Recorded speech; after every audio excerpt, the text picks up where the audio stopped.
Regina, Mater misericordiae, vita dulcedo, estes nostra salve. The Lord be with you. And with your spirit. A reading from the Holy Gospel according to Matthew. When Jesus was born in Bethlehem of Judea, in the days of King Herod, behold, Magi from the east arrived in Jerusalem, saying, "Where is the newborn King of the Jews? We saw his star at its rising and have come to do him homage." When King Herod heard this, he was greatly troubled, and all Jerusalem with him. Assembling the chief priests and the scribes of the people, he inquired of them where the Christ was to be born. They said to him, "In Bethlehem of Judea, for thus it has been written in the prophet, and behold, Bethlehem, land of Judah, are by no means least among the rulers of Judah, since from you shall come a ruler who is to shepherd my people Israel." Then Herod called the Magi secretly and ascertained from them the time of the star's appearance.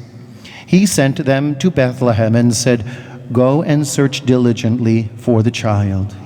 When you have found him, bring me word, that I too may go and do him homage." After their audience with the king, they set out, and behold, the star that they had seen at its rising preceded them, until it came and stopped over the place where the child was. They were overjoyed at seeing the star. And on entering the house, they saw the child with Mary, his mother. They prostrated themselves and did him homage. Then they opened their treasures and offered him gifts of gold, frankincense, and myrrh. And having been warned in a dream not to return to Herod, they departed for their country by another way. The Gospel of the Lord. Praise to you, Lord Jesus Christ.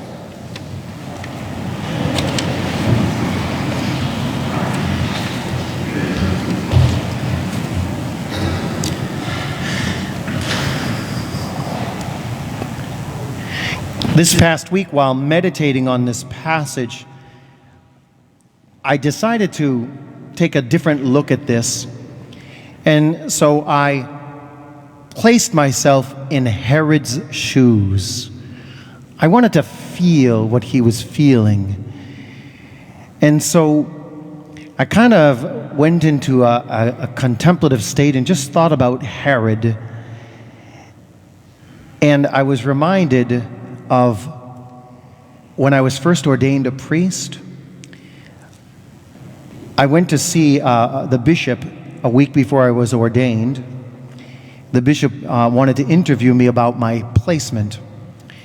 And so he said to me, "Now, Mo, where in the state would you like to be? It's a beautiful state. There are many places. What do you like?" And I said, "Well, Bishop, you know I'm from Manchester, and I'd like to put my past behind me. So any place but Manchester would be fine, thank you." "Oh, that's a good idea." So he wrote a little note in his little notepad. And then he said, "And what kind of parish would you like to work in, Mo? You know, we have many different parishes." And I said, "Well," I said, "Bishop, you know our family, and you know that I have some background in French. So, but I just finished learning how to say Mass in English, and that's difficult enough. So if you can give me some time and not send me to not send me to a French parish of all things." "Oh," he says, "that's another good suggestion." So he writes that down on his pad. And on the day of my ordination, I'm giving my letter of assignment that says that I will be at St. Marie's Parish, which had French Masses at the time, in Manchester. Obviously, I was getting a message about who was in charge.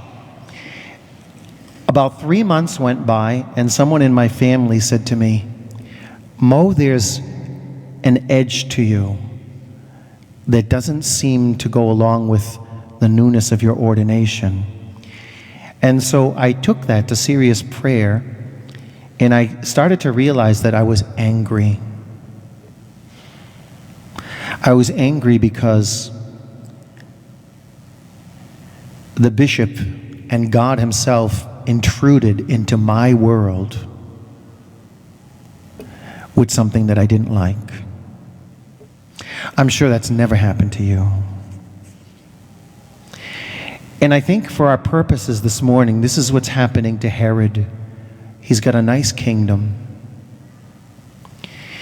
And he asks himself, who is this God who has the nerve to come in and disrupt my world? How dare he?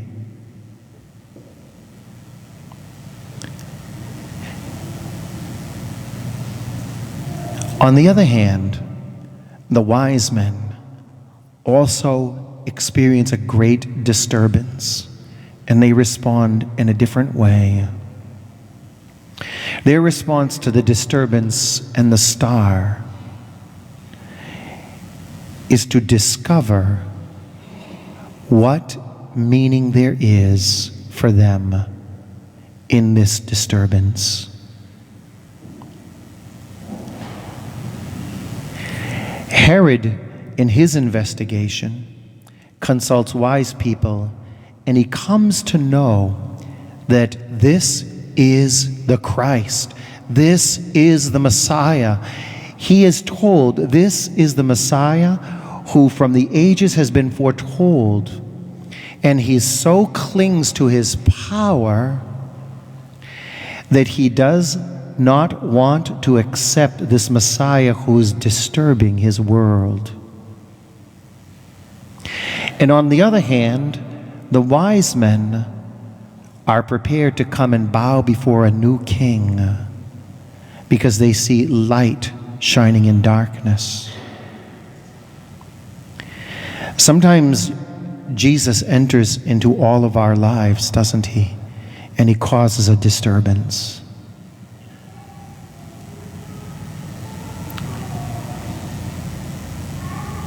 The wise men's response became pivotal. At the entrance, or one could even say at the intrusion of the Messiah, they chose to respond with joy. Okay, let's see what this is. They were overjoyed. And we're told that they even traversed a continent to come to discover what this really was all about. They went with the disturbance instead of going against it. On the other hand, Herod is barely 5 miles away, and he can't even come and take a look himself.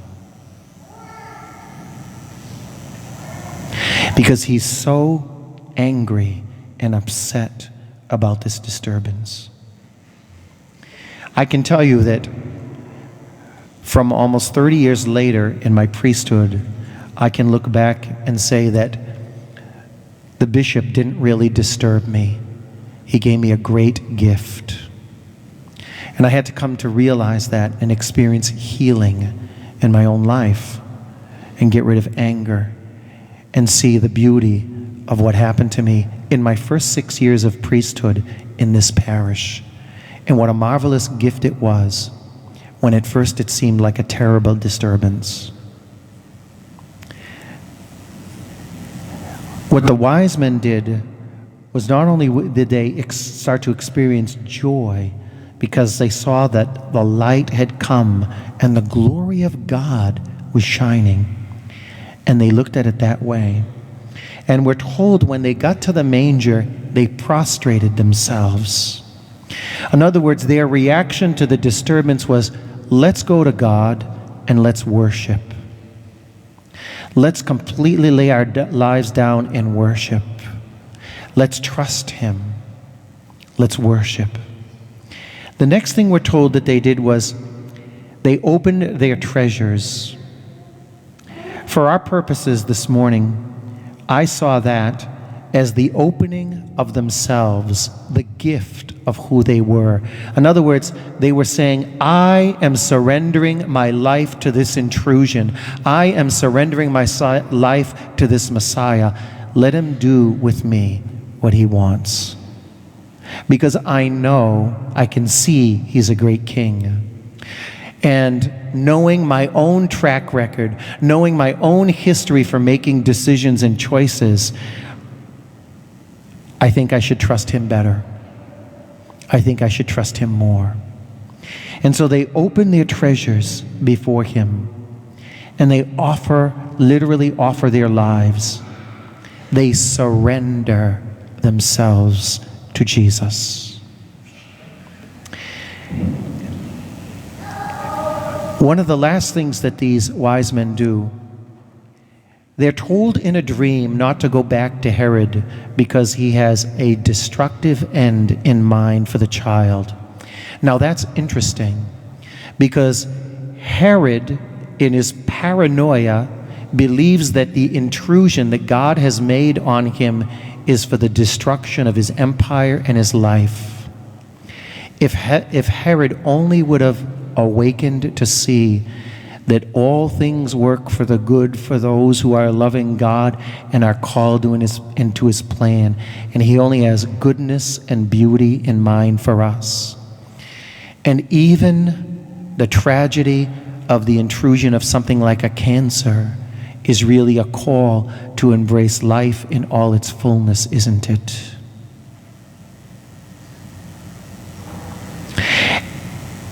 Herod couldn't trust this. He only saw a threat to his power, a threat to his ego.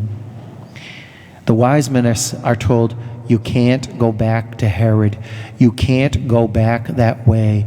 You must go home by another route. You can never go back to the controlling, power-monging essence of Herod. It's the same power-monging that they saw in Pharaoh, who, when confronted with a God who he realized was more powerful, Pharaoh would not give in, and it cost him dearly. Can you imagine what Egypt would even be like today if Pharaoh had embraced the God of Israel and became the children of God? Can you imagine what that would have been like? Can you imagine what it would have been like for Herod to walk 5 miles and go see the Messiah and lay his life down for Jesus? This morning, the gospel invites us all to go home by another way, to look at the intrusions that seem to be happening in our lives and allow the glory of God to be seen and surrender our lives more deeply to Christ. It is truly wise to pursue Christ madly and to surrender our lives to him as did the wise men. Regina Celi, letare, alleluia, qui aquam meruisti portare, alleluia, resurrexit sicut dixit, alleluia, ora pro nobis Deum, alleluia.